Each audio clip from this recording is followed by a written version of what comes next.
Okay, don't blink. Yes, same shirt, same hair, same glasses. But I got a couple of boxes in from Bad Bug Media, so it's time to celebrate a very Bad Bug Christmas. Let's get into it.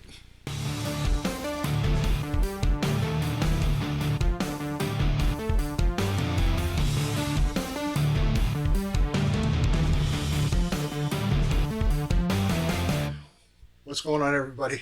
Welcome back to another video. If you saw my last video, which was the best of 2023, you'll know why I am in a space with lighting that's, it's all right, and no background.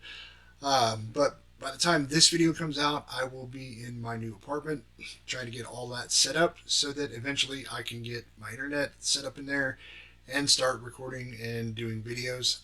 Not quite sure how I will edit just yet because I do not have a computer capable of running the program that we want to use, but that's something for me and Jay to figure out. Anyways, that is not why we're here.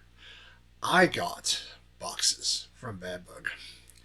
I got two boxes and I got four comics, and I want to share them with you because these are going to be some of the first books out of the gate for 2024 that I'm going to talk to y'all about and do a review on.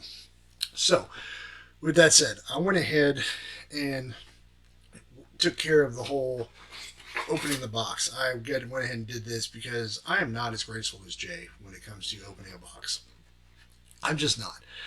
So, rather than you watch me fumble around for a second, I've got everything laid out here. However, what I did was I put everything face down so that I don't know what order I'm going to pull these up in, and we'll just kind of go from there and I'll act nice and surprised. So, with that said, book number one, Midnight Highway number 4. This was the very first book that I actually got from Bad Bug Media when I learned about them. And it's actually kind of funny how all of this works. So this is because of Dave Lentz. Dave sent Jay one time. He goes, "Hey man, here's a list of all the books that I'm working on right now," and it was like a list of 20 or 30 books. Dude's busy. Jay found Pocus Hocus from our great friends Alan Dumford and Will Radford. Best book, best of 2022. That was our number one. And from that list, I also happened to see this one. And so, what I did, and I'm going to put this book over here to make it easier.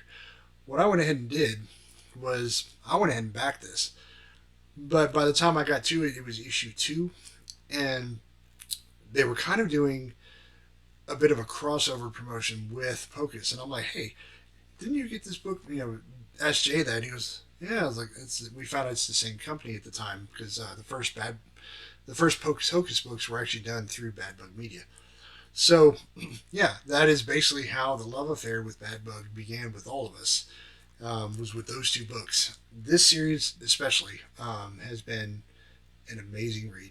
I have not read issue 4 yet, but I'm going to. It's essentially about a boy who, this guy right here on the cover, who gets lost on the Midnight Highway trying to come home from his girlfriend's house. He drives a Trans Am, which I got to give the guys props for their taste in cars. He basically gets lost on what is known as the Midnight Highway, and the whole story is him going through this just strange and magical world trying to just get back because all he wants to do is get back to his girlfriend. So yeah, that's kind of just a small breakdown.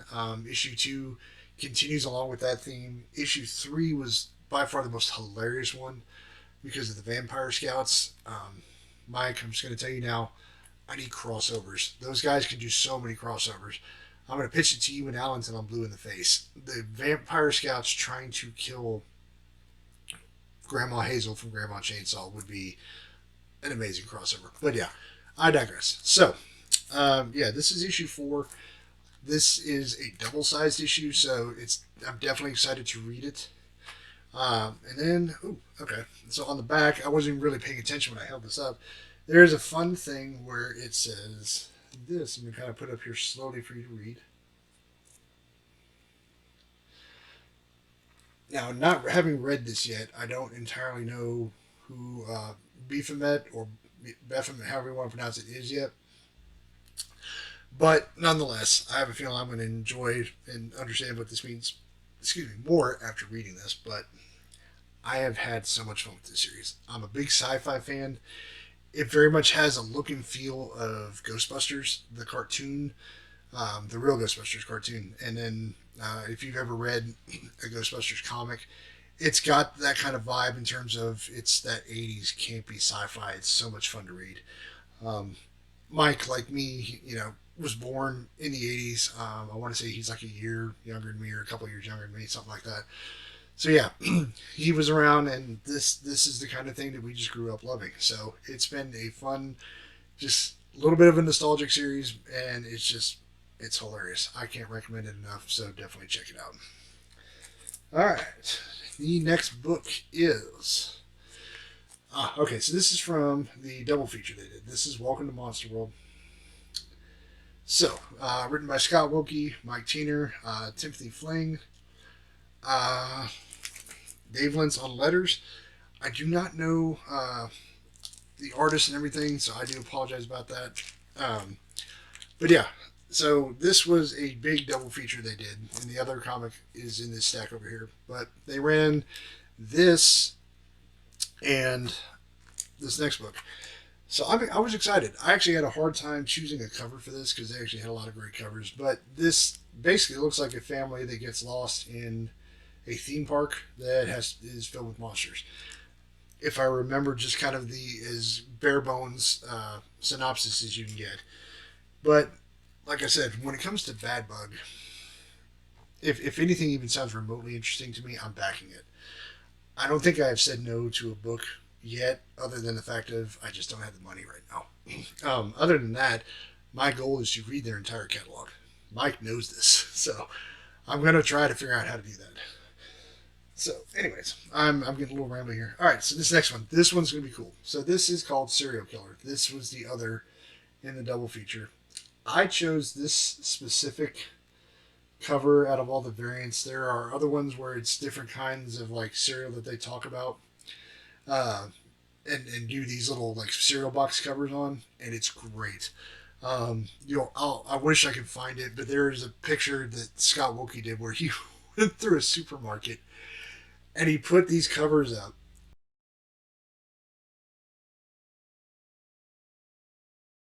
in a cereal aisle, and I was like, "Wait, what? How did you?" And then I realized it was actually the comic sitting there. One of the greatest things that I had ever seen. It was awesome. But if I remember the gist of this correct, uh, somebody is basically coming around and killing mascots for cereal companies.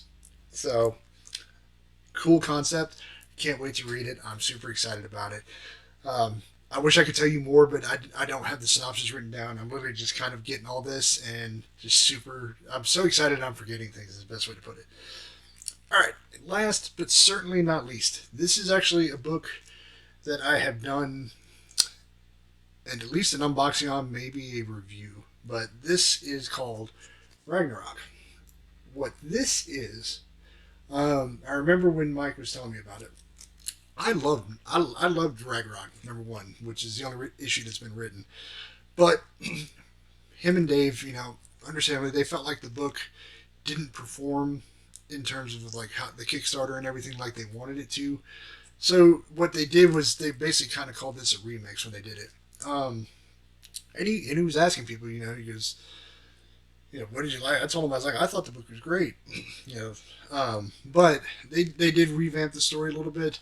The biggest difference that you're going to see in this book, and I mean that word is the important part, is see. They had someone do different art on this book, or colors. The book was kind of recolored. So this is the artist that was on, I believe, Midnight Highway, one of the guys on Midnight Highway. So when Mike told me that, I was like, okay, that sounds cool. And then when I got to see this and some of the pages with the new colors, it really made the book pop. And like I said, the book was good, but this, and I can't wait to actually read it again and look at it, this actually gave it a very different kind of vibe. Not gonna lie, it actually surprised me a little bit how much just having a different colorist and different colors can affect a story. So I'm excited to reread it. kind of regather my thoughts. I still have the original copies that I have, almost all of them except for a foil cover, autographed by Dave. So Dave, just know, next time I see you, if I've got to come all the way up to you guys up there in the Great North, you're signing this book. Mike Teener, you're signing something of mine, whether it's this, or Midnight Highway. You're signing a book, dude. Because I'm still mad at you for not being in Beckley when we came up there last year. I'm just disappointed, man. We're more important. I'm just saying. Anyways, so just keep an eye out. Like I said, it may be a little bit before you see something again from me. Like I said, I've got to get, first and foremost, just got to get internet at the new place, and then figure out with Jay what we can do in terms of editing, because I don't have a computer that has just enough processing power to run our editing program. So for the moment, it may just be one of those file sharing that when Jay just has the time in his really busy schedule, he'll edit it, and then I can just upload it and everything, and then just do what I can to help him, vice versa. But yeah, so just keep an eye out for that. I'm not going to take too much of your time. Please stay safe, stay healthy.